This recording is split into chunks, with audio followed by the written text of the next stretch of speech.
On the morning of April 4th, 1967, a North Vietnamese officer named Quang did everything right. It did not matter. He had ambushed an American platoon on a jungle trail. In the first 30 seconds, his men did the two things his training told him mattered most. They killed the officer, and they killed the radio man, and with them the radio. In Quang's army, that was how you won a fight like this. Cut off the head. Cut off the voice that called down the aircraft and the artillery. Then the body would stop. A leaderless unit, out of contact with its support, was a unit that would freeze and go to ground and wait to be finished. He had seen it work before. He had built the whole ambush around it. The American platoon did not freeze. Quang watched, and he could not understand what he was seeing. Their lieutenant was dead. The radio was smashed, and the Americans did not go still.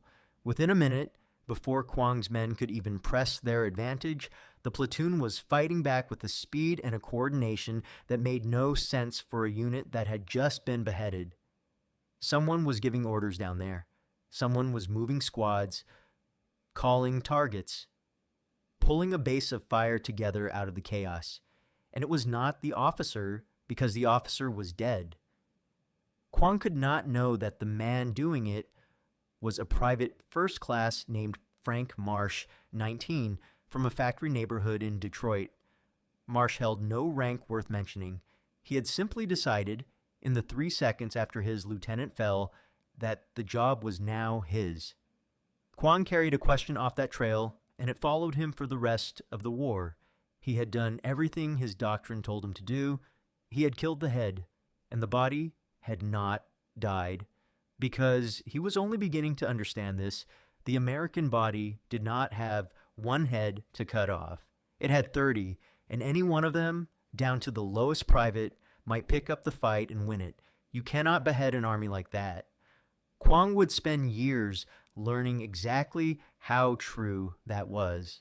If a story like this matters to you, if the men who lived it on both sides deserve to be remembered, a like and a subscribe help it reach the people who care.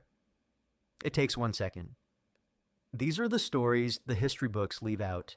Now, to understand why one competent, careful enemy officer kept failing to stop American units by killing their leaders, you have to understand two completely different ideas about how an army is supposed to work, and you have to understand why one of them made privates into something the other side could not plan against.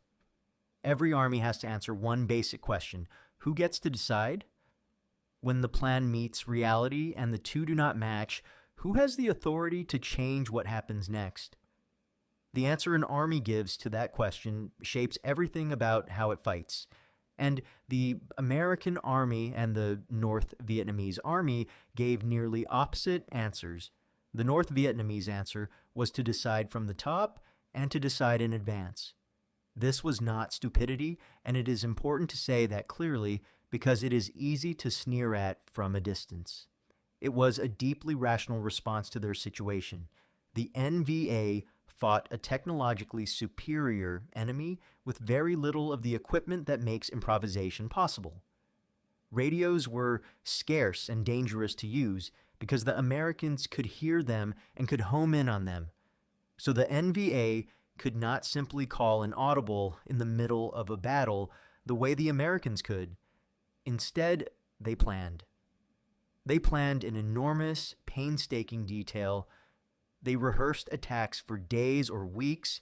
Sometimes on full-scale models of the ground they would fight over until every man knew his exact role by heart, and then they executed the plan. Picture how thorough that was. Before a major attack, an NVA unit might build a full-scale model of the target on the ground behind the lines. The wire, the bunkers, the gaps, all of it laid out in dirt and stakes. The men would walk it again and again, by day and by night. Each squad learned its exact path. Each soldier learned where he was meant to be at every minute of the fight.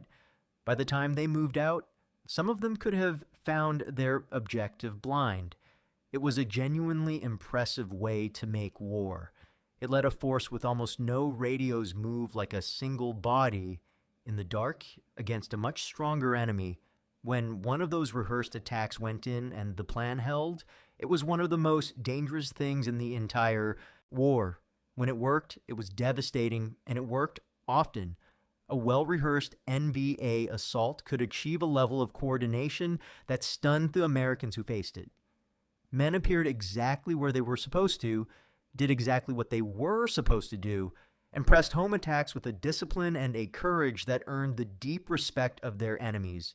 This was a serious, professional, effective army, and anyone who tells you otherwise has not looked at the record. The centralized, planned, rehearsed way of war was the right way of war for the tools they had and the enemy they faced. But every strength carries a matching weakness, and the weakness of the plan is that reality does not care about the plan. A battle is a chaotic, living thing, and it almost never unfolds the way it was drawn on the map. And when a rehearsed, centralized force meets a situation the rehearsal did not cover, when the plan breaks, or the commander falls, or the enemy does something unexpected, it can struggle to adapt in the moment, because adapting in the moment was never how it was built to work. The men were superb at executing the plan. They were, through no fault of their own, less equipped to improvise a new one at the lowest levels, on the spot, under fire, without orders from above. The American answer to the question of who decides was, by comparison, almost reckless. The Americans pushed the decision down, as far down as it would go. The doctrine had a formal name and a long tradition behind it, but the private living, it did not need the theory. He knew the practical version. You were told what needed to happen and why, and then, as much as possible, you were left to figure out the how yourself in the moment, wherever you were standing. A sergeant did not wait to be told to flank the machine gun. He flanked it. A private who saw an opening took it. The lowest men in the American Army were expected, trained, and permitted to make real decisions with real consequences without asking permission, because there was often no one to ask and no time to ask them. But you could hear the difference in how the two armies talked in a fight. An NVA soldier in trouble cut off from the plan often had to wait for a runner, for a signal, for a decision made somewhere he could not see. An American soldier in trouble talked sideways to the men right next to him, and they sorted it out among themselves on the spot and acted. The authority to decide was not somewhere else. It was right there, in the mud, in whichever man saw the answer first. It made for a noisy, improvised, argumentative kind of war. It also meant the American fight almost never stopped to wait for permission. To an officer like Quang, this looked at first like a lack of discipline. It looked like chaos, like an army that could not control its own men. And there was something to that. The American way had real costs, which we will get to, but it also produced something Quang had never had to fight before. It produced an army where killing the leader did not stop the unit, because leadership was not concentrated in the leader. It was distributed through every man in the formation. Cut off one head, and 30 more were ready to think. That was the thing waiting for Quang on the trail that April morning, and he did not yet have a name for it. Go back to that trail and slow the moment down, because everything about this story lives inside the 3 seconds after the American lieutenant died. An ambush is designed to do more than kill. It is designed to shock. The point of hitting a unit all at once, from cover at close range, is to overwhelm the enemy's ability to respond before he can organize one. Kill the leaders in the first burst, and you buy those crucial seconds of confusion, and in those seconds you finish him. This is sound tactics. It is what Quang's ambush was built to do, and in the first instant, it did it. The lieutenant went down, the radio man went down, the platoon was, for one heartbeat, exactly the leaderless, voiceless thing the plan required. Now watch what Frank Marsh did with that heartbeat. He was a private first class, which is barely a rank at all. He had no formal authority over the men around him, but he had been in country for 8 months, and he had been in enough fights to know this one cold, and when he saw the lieutenant fall, he did not wait for the next man in the chain of command to sort it out. He looked at the situation and he saw what needed to happen, and he started making it happen. He shouted at the nearest men to get off the trail and into the tree line. He pointed out where the enemy fire was heaviest and told a machine gunner to put fire on it. He grabbed a squad and sent it moving toward the flank. He did, in other words, an officer's job instantly, without being told to, because the job needed doing and he was there. None of this was calm. Do not picture a cool head giving crisp commands. Picture a terrified 19-year-old screaming himself hoarse over the noise, half his words swallowed by the gunfire. He was making decisions in fractions of a second with no idea whether they were right. He was not fearless. He was as afraid as everyone else on that trail.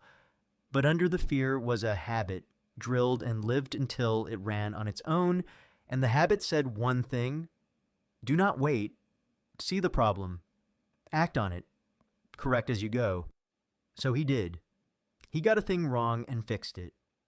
He moved a man who was too exposed. He put the machine gun where it could actually reach. It was messy and loud and frightening, and it worked because a decisive, imperfect choice made right now beat a perfect one made a minute too late. And here is the part that mattered most, the part Quang could not have predicted. The other men did what Marsh said. Nobody stopped to ask what right a private had to give orders. Nobody waited for a sergeant to make it official. They recognized that someone was making sense in the middle of the chaos, and they followed him, because following the man who is making sense is what you do to survive, and because they had all been raised in training and in the field to expect exactly this. Any of them might have been the one to step up. It happened to be Marsh. Tomorrow, it might be someone else.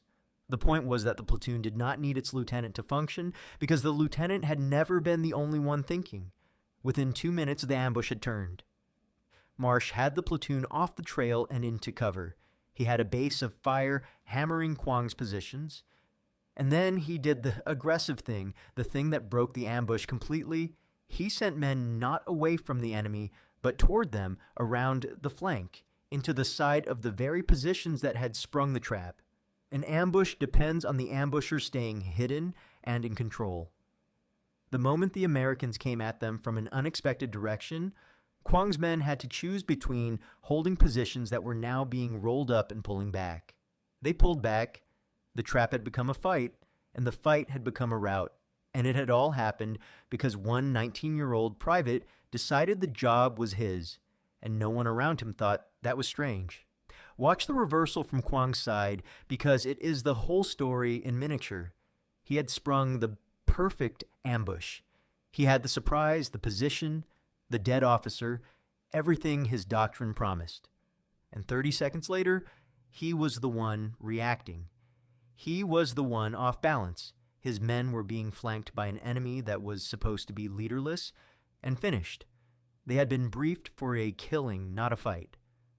Now they were in a fight, against men who were improvising faster than his own could adjust. That was the thing Quang could not get over afterward. Not that the Americans had survived, that they had taken the initiative away from him in seconds, with their officer dead and their plan gone, led by a private he had never heard of and could not have stopped. Quang lost more men on that trail than he killed.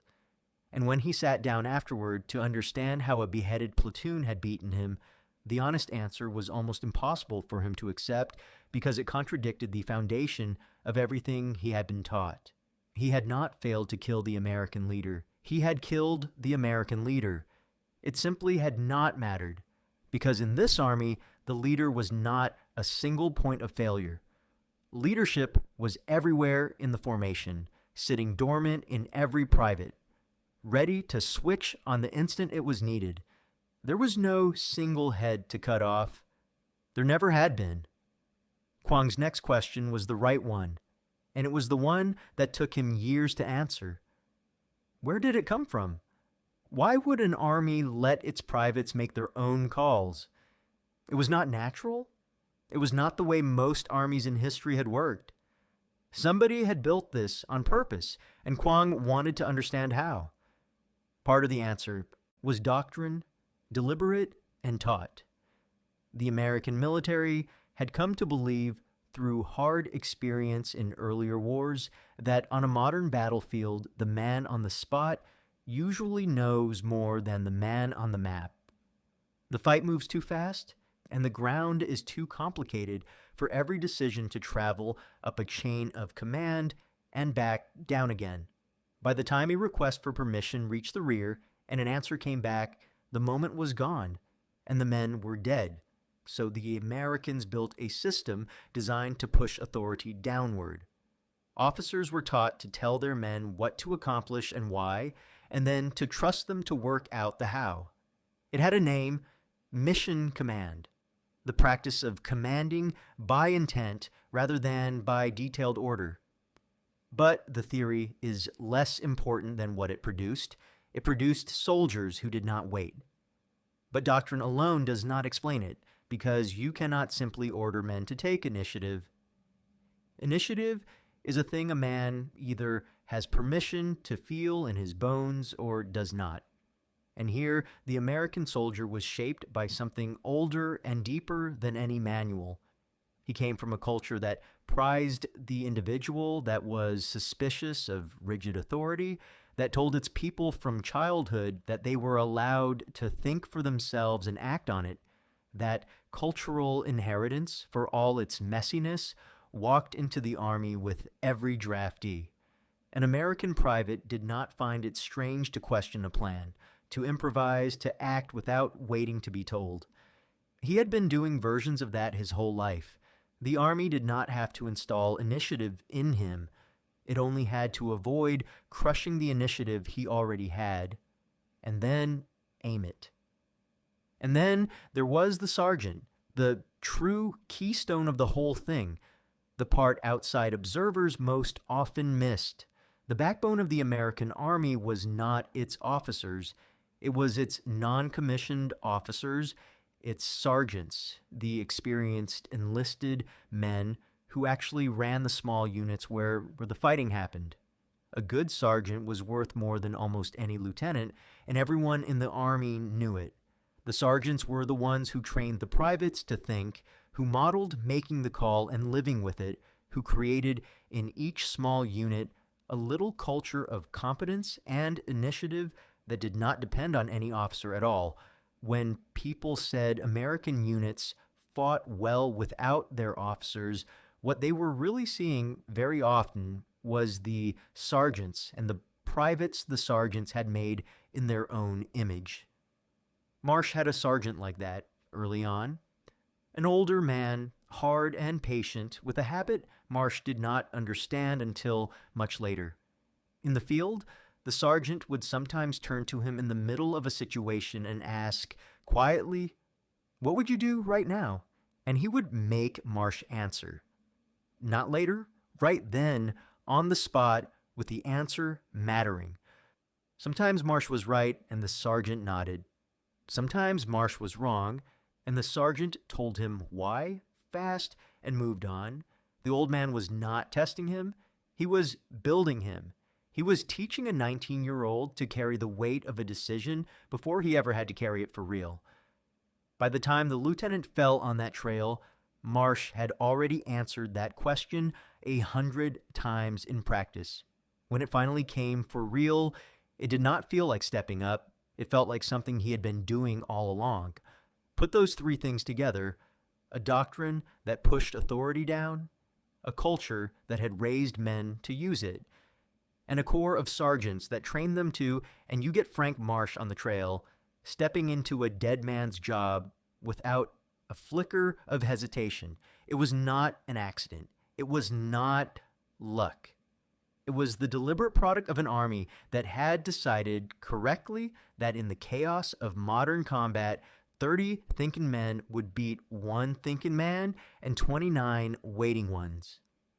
Quang was not fighting a mob that happened to have a clever private.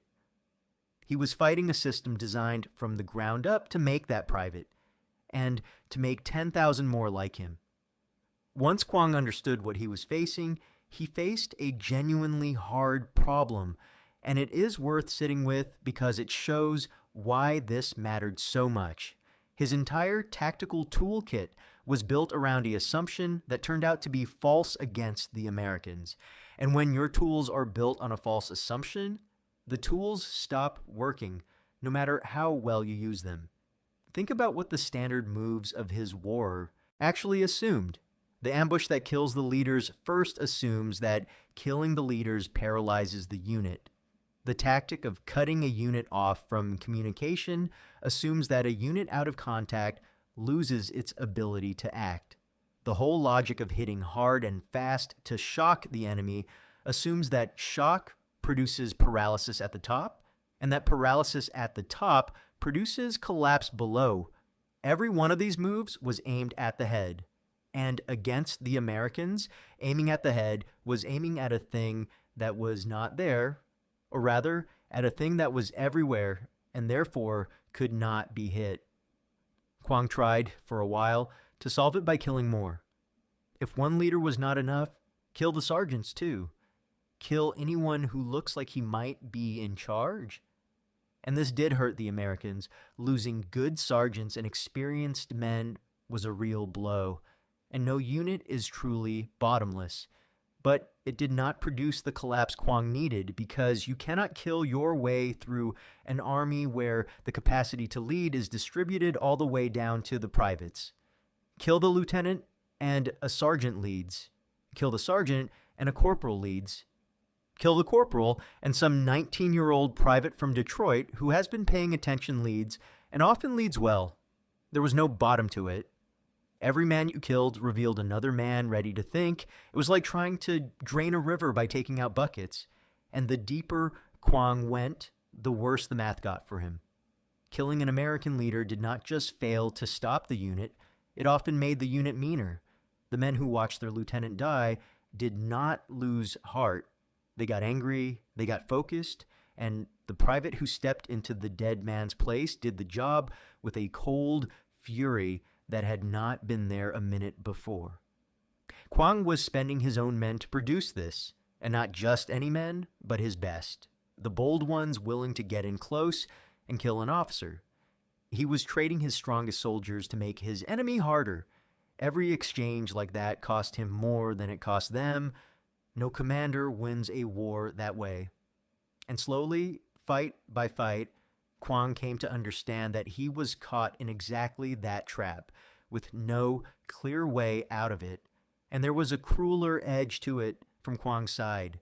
The American approach did not just survive his attacks, it punished them, because a distributed, improvising enemy is an unpredictable enemy, and unpredictability is poison to a plan. Quang's whole way of war depended on knowing what the Americans would do so that he could plan against it in advance. But an army where any private might do something clever and unauthorized at any moment is an army you cannot fully predict. You could not wargame it, because it did not follow the script. The very thing that made the Americans look undisciplined, their refusal to wait for orders, their constant low-level improvisation, was exactly the thing that made them impossible to plan against. Quang's greatest strength was his planning, and the Americans had, without quite trying to, built an army that broke plans. He learned this the hard way more than once. Quang would set a careful trap built around how the Americans were supposed to react, and some private would do the one thing the plan did not expect.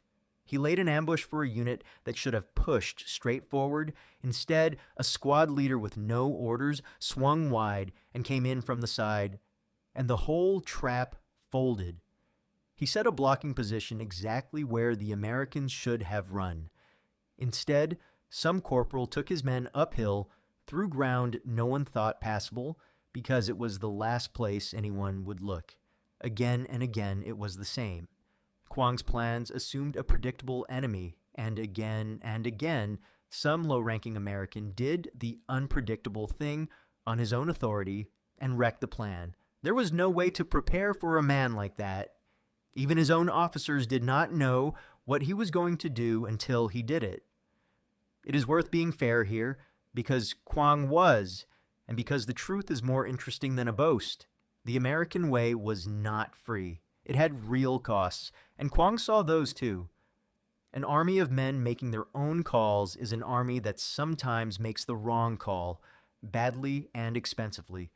Decentralized initiative could produce chaos, units fighting at cross purposes, men in the wrong place, coordination breaking down at exactly the wrong moment.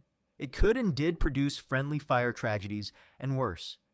It depended utterly on the quality of the men, and when the quality of the men fell, as it did in parts of that long war, the whole thing could fray into something closer to indiscipline than initiative. The NVA's centralized way had its own compensating strengths, its coordination, its security, its ability to hold a plan together across a force with almost no radios. Neither way was simply better. But for the specific problem of surviving a beheading ambush on a jungle trail, the American way had an answer, and Quang's tactics had run into it and lost. The fight that taught Quang the full lesson came at a fire base on a night when everything went wrong for everyone. And the difference between the two armies showed itself in the cruelest possible clarity. Quang had planned the assault with all the care his army was famous for. His regiment had rehearsed it. Every unit knew its lane, its timing, its objective. The plan was good, and for the first part of the night, it worked. His men breached the wire in two places and poured into the American position in the dark. The American command post was hit early. Officers went down. The defense, by any measure Quang understood, should have been coming apart at the top, and with the top gone, the rest should have followed. But two things happened that the plan had not accounted for, and both of them cut against Quang. The first was that his own carefully rehearsed assault began to come apart on contact with the chaos of the real battle, exactly as complex plans do. Units got separated in the dark. Timing slipped, and because his men had been trained to execute the plan rather than to improvise a new one. The moment the plan stopped matching reality, some of them did not know what to do next, and there was no quick way to tell them, because the radios that would have let Quang adjust in real time were the very thing his army did not have. His beautiful plan, once broken, was slow and hard to repair from the top because it had only ever been designed to be run from the top. The second thing was that the Americans, beheaded and scattered and losing, did the thing they always did. They did not need the top. All across that fire base, in the darks, with their officers down and their command post overrun, individual Americans simply took charge of whatever was in front of them. A sergeant here gathered the men near him and organized a corner of the perimeter. A corporal there took over a machine gun position and held it. And privates, ordinary, terrified, 19-year-old privates made real decisions in the dark that held pieces of the line together, because that was what they had been made to do. There was no single defense being directed from a command post, because the command post was gone. There were 50 small defenses, each one run by whoever was standing there, and not one of them was waiting for permission. Frank Marsh was there, a sergeant now, and he did what he had done on the trail a year before and would have called nothing special. He gathered the men near him. He pieced together a defense out of the fragments around him, a squad from this unit and 2 men from that one, and a machine gun with a new crew. He did not have orders. There was no one to give them. He made his own calls, the way he always had, and all across that fire base, other men were doing the same. And out of 100 separate improvised decisions made by men with no authority to make them, a broken American position slowly knit itself back into something that could not be pushed off its ground. You could see the difference between the two armies most clearly in that darkness. On Quang's side, when the plan broke, men who had done everything right suddenly had no script. Some of them stalled, waiting for word that could not reach them, because the whole system ran on word from above. On the American side, when the plan broke, when the command post fell and the officers went down, nothing waited on anything. Every man simply looked at the piece of the fight in front of him and started solving it. A cook and 2 clerks held a bunker. A wounded sergeant ran a corner of the line lying on his back. A private who had never led anything organized the defense of a stretch of wire because he was the man standing there. None of it was directed from the top because there was no top left. And none of it needed to be. 50 men solving 50 problems in the dark, each on his own, added up to a defense faster than any single commander could have built one. Marsh's corner of that fight held because he made a dozen small calls no manual could have made for him. He put the machine gun where the ground funneled the attackers, not where the book would have put it. He pulled 2 wandering, leaderless men into his group and gave them a job, because 2 men with a job are worth more than 20 men with none. He guessed where the next push would come and shifted his fire before it arrived, and he guessed right. Because he had been reading this ground and this enemy for a year, and the reading lived in his hands now. When a gap opened on his flank, he filled it himself with his own rifle until he could move a man into it. None of it was heroic in the way stories mean the word. It was just a competent man solving problems, fast, in the dark, without being told to. There were 100 of him on that fire base that night. That was the point. That was always the point. By the time it was over, Quang's rehearsed regiment had been fought to a standstill by an enemy that had, technically, lost its leadership in the first hour. He had done everything his army did best. He had planned meticulously, rehearsed thoroughly, struck hard, and killed the head. And he had been beaten by an army that reassembled its own leadership from the bottom up, in the dark, out of privates, faster than he could exploit the leaders he had killed. That was the night Quang stopped believing that the American way was mere indiscipline. It was a different kind of discipline entirely, one his own army, for all its magnificent qualities, did not have. And against it, on that night, his greatest strengths had not been enough.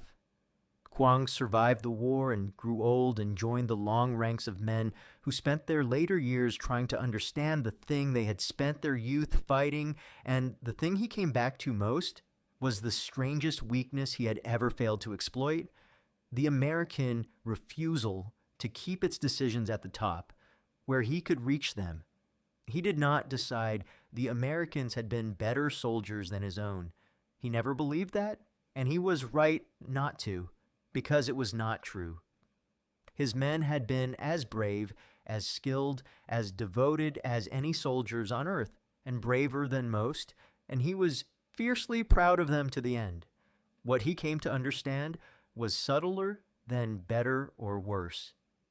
The 2 armies had simply been built around opposite answers to the question of who decides, and each answer had been right for the army that gave it. His centralized, rehearsed way had let a poor, outgunned force coordinate complex operations against a superpower, which was a genuine marvel. The American decentralized way had made a force that could not be beheaded. Neither was wrong, they were different, and the difference had a shape, and against certain kinds of fight, the American shape simply had an answer, his did not. He noticed, too, the thing that everyone who fought the Americans closely eventually noticed. The Americans did not seem to think their privates were doing anything remarkable. Quang had questioned prisoners who had, as low-ranking men, taken over their units in a crisis and fought them brilliantly, and the prisoners were puzzled to be asked about it. Somebody had to do it, they would say, and shrug. The lieutenant was down, so I did it. What else was I supposed to do? To Quang, this was the deepest part of the whole mystery. In his army, a private taking command was an extraordinary event. In theirs, it was so ordinary that the men who did it did not even notice they had done something that would have been unthinkable on the other side of the line. There was one prisoner Quang never forgot, a young man, a private, who had taken command of what was left of his platoon after every man above him was killed, and had held a position through a night that should not have been holdable. Quang asked him through the interpreter who had given him the authority to take command. The private did not understand the question at first. When it was explained, he almost laughed. "Nobody gave it to me," he said. "There was nobody left to give it. So I took it." To Quang, those few words held the entire difference between the two armies.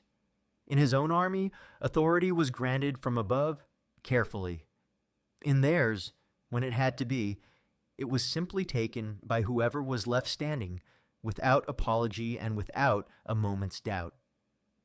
He thought, in the end, that his own side had misjudged the Americans in one particular way, and that the misjudgment had cost lives.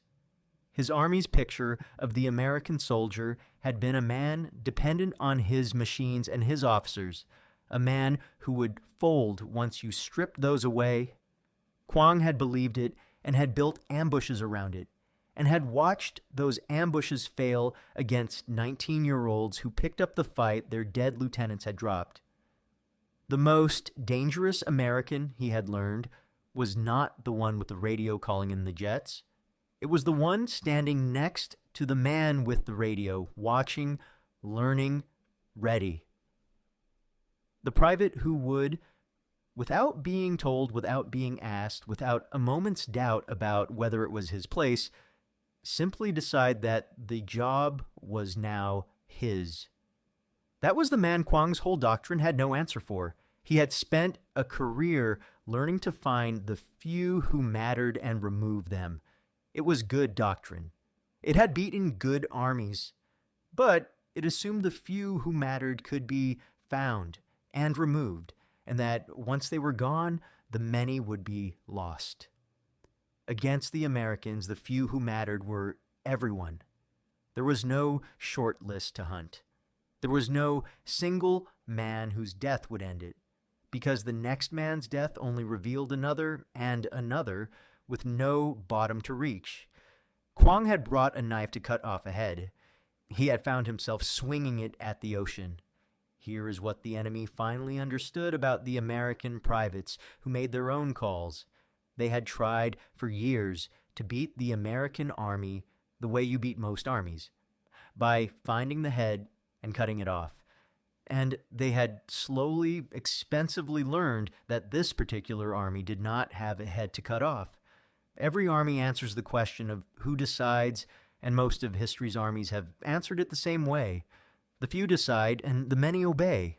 It is an efficient answer and a controllable one, and against most enemies it works. Kill the few who decide, and the many who obey are left leaderless and lost. The North Vietnamese answer was a disciplined, sophisticated version of that ancient logic, and it served them well against almost everything. It broke against the American soldier for one reason. The Americans had given a different answer.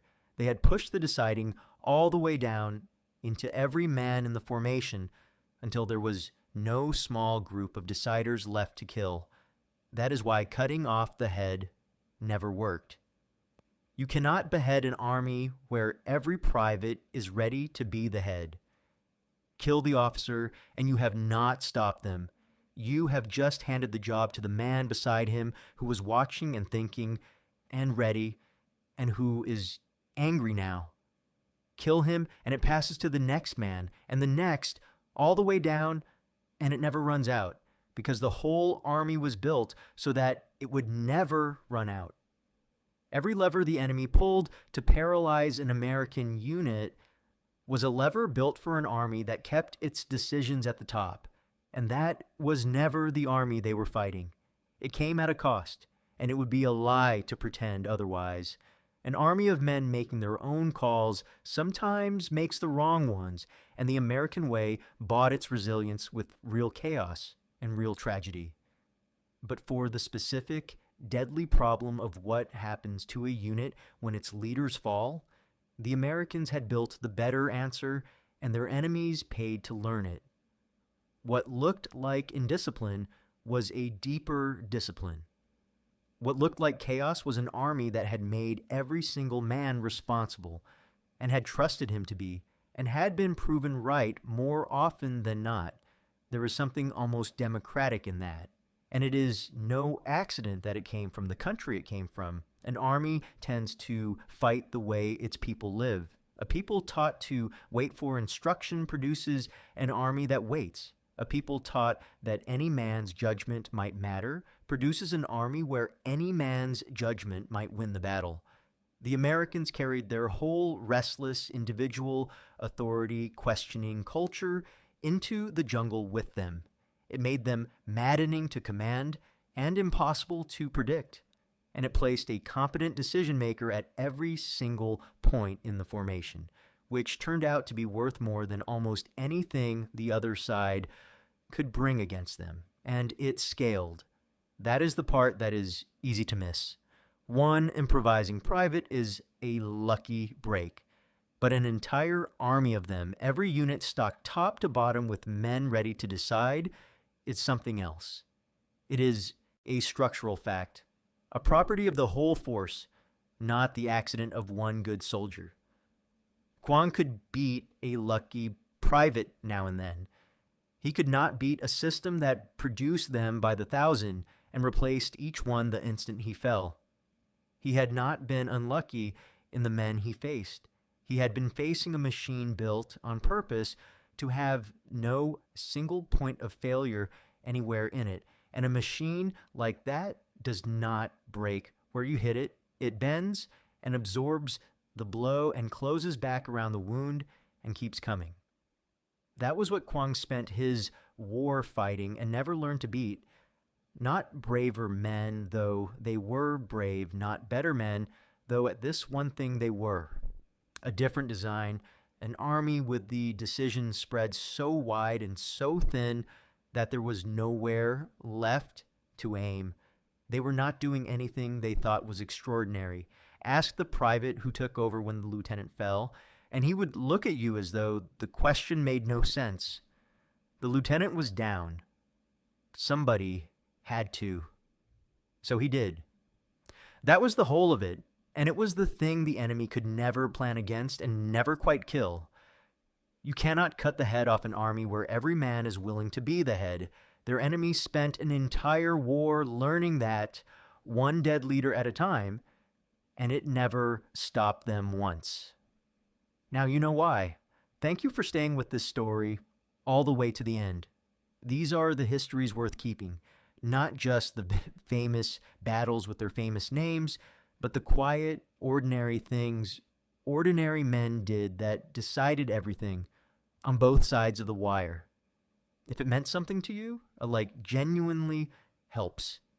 It tells the algorithm that this kind of history matters, and it helps these videos find the people who care about them. If you're not subscribed yet, now is a good time.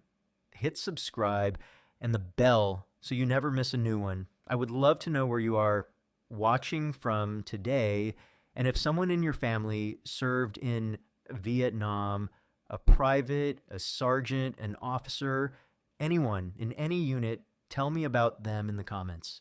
Every one of those men carried a story like the one you just heard. Most of them never told it. This is how we make sure they are not forgotten.